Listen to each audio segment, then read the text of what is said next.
It's a fight that will most likely never be won, the fight against invasive species here in Wisconsin. There are more than 50 species of plants alone that the Wisconsin Department of Natural Resources classifies as invasive.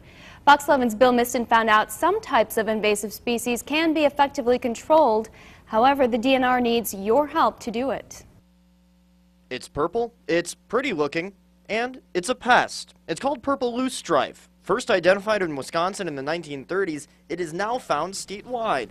The European native plant chokes out and destroys native plant and animal habitats, preferring prairies and wetlands like Mary Furlong's lakefront property. It was choking out all of our Wisconsin native plants. At least until about 10 years ago. If you looked at that years ago, I mean, it was just a sea of purple.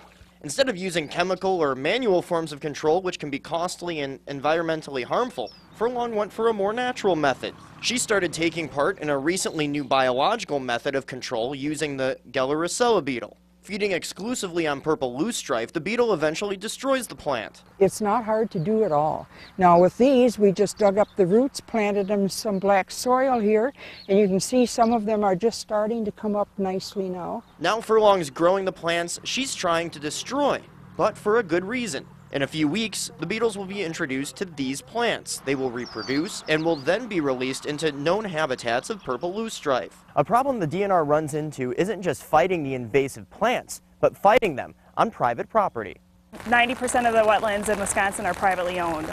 So it's those privately owned wetlands where we don't get access to that we need to find out where it is and get some beetles out there. That means the DNR needs property owners to identify the plants on their property to slow the plants' spread. And not just purple loosestrife. This is all Japanese knotweed here. Furlong discovered last year that she has that invasive plant on her property and is now working to rid her property of it too. If we don't take care of the environment today, what's going to happen to it for the future generations?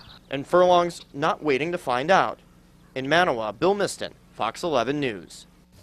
The beetles that feed on the purple loosestrife are not native to Wisconsin. However, the DNR says they don't pose an environmental risk to plants except purple loosestrife. For more information on identifying the plants or how you can raise beetles, just head to fox11online.com.